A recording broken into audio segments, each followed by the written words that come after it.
আসসালামু আলাইকুম ওয়া রাহমাতুল্লাহি ওয়া বারাকাতুহু। সবাই ভালো আছেন? আলহামদুলিল্লাহ। আউযু বিল্লাহি মিনাশ শাইতানির রাজিম। বিসমিল্লাহির রহমানির রহিম।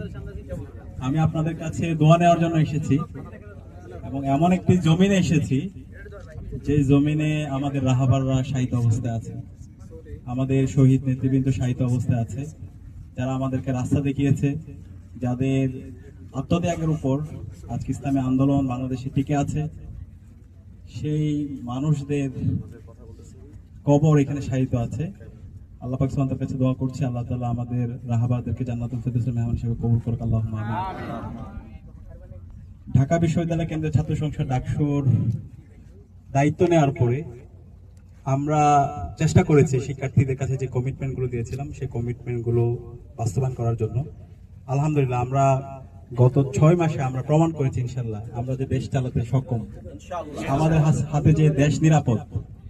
তো অনেকে আপনারা হতাশ হয়ে পড়েছেন, আমার কাছে অনেকে আসে, আমি একটু হতাশ, নির্বাচনে ইঞ্জিনিয়ারিং এর মাধ্যমে আমাদের সবকিছু দখল করে নিয়ে গেল, এরপরে হচ্ছে এই যে বিভিন্ন জায়গায় দখলদারি চলতেছে, আবার আগের মতো ফেসিবাদী যে কাঠামো সেটা ফিরে আসতেছে। তো এই বিভিন্ন ধরনের হতাশা প্রকাশ করে, কিন্তু মুমিনটা কি কখনো হতাশ হয়? মুমিনটা কখনো হতাশ হয় না। আল্লাহর একটা পরিকল্পনা আছে।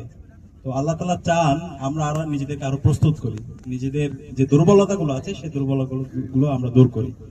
তো এই যে এখন নতুন ভাবে একটা দল ফ্যাসিস্ট হওয়ার চেষ্টা করতেছে, আবার যে হাসিনার কাঠামো ফিরে নেওয়ার চেষ্টা করছে, আবার শহীদদের সাথে তারা গাদ্দারি করছে, শহীদদের সাথে প্রতারণা করছে, এই প্রতারণার মাধ্যমে তাদের পতন হবে ইনশাআল্লাহ।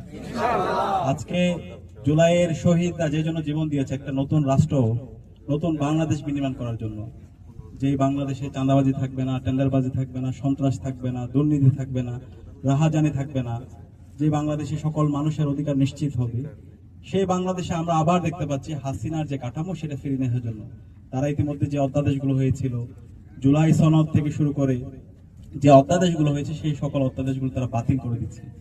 তো আমরা দৃঢ়কণ্ঠে বলছি এই বাংলার জমিনে জুলাই সনদ বাস্তবায়ন হবেই এবং সকল অধ্যাদেশগুলো বাস্তবায়ন হবে ইনশাআল্লাহ। আপনাদেরকে একটু আমি ইতিহাস স্মরণ করে দিতে চাই।